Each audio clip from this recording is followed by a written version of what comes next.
believe that the sun is much larger than the earth, that the earth is a roughly spherical planet that rotates on its axis every 24 hours, and that revolves around the sun once every 365 days. You believe that you were born on a particular date, that you were born to two human parents, and that each of your human parents was born on an earlier date. You believe that other human beings have thoughts and feelings like you do, and that you are not surrounded by humanoid robots. You believe all of these things, and many more, not on the basis of direct observation, which can't by itself tell you very much about the relative size and motion of the sun and the earth, or about your own family history, or about what goes on in the minds of other humans. Instead, these beliefs are mostly based on what you've been told. Without spoken and written testimonies, human beings could not pass on knowledge from one person to another, let alone from one generation to another. We would know much, much less about the world around us. So learning about a topic by asking an expert on that topic, or appealing to authority, helps us gain knowledge. But it doesn't always. Even the most highly respected authorities can turn out to be wrong. Occasionally, this happens because a highly respected authority is dishonest and claims to know something that she or he really doesn't know. Sometimes it happens just because they make a mistake.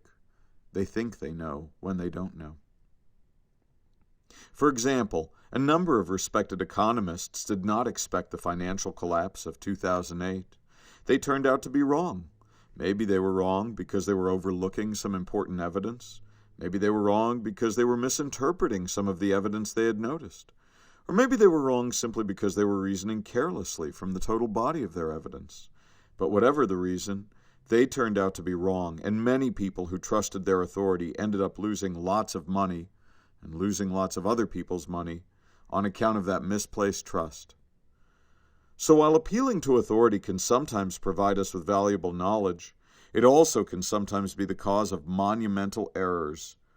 It's important to all of us to be able to distinguish those occasions on which we can safely and reasonably trust authority from those occasions on which we can't. But how do we do that?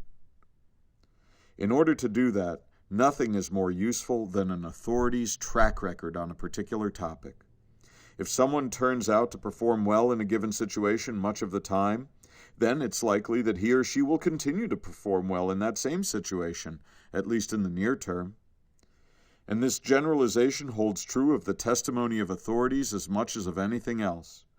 If someone can consistently pick winners in both politics and baseball, then we should probably trust him or her to keep on picking winners in both politics or baseball, though maybe not in other things where his or her track record may be less stellar.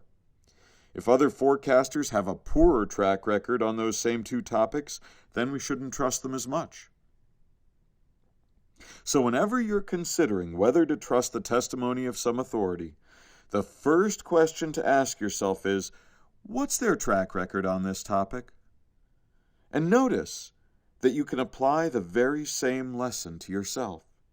Your instincts tell you that you've just met Mr. Right. But what sort of track record do your instincts have on topics like this one? Have your instincts proven themselves to be worthy of your trust?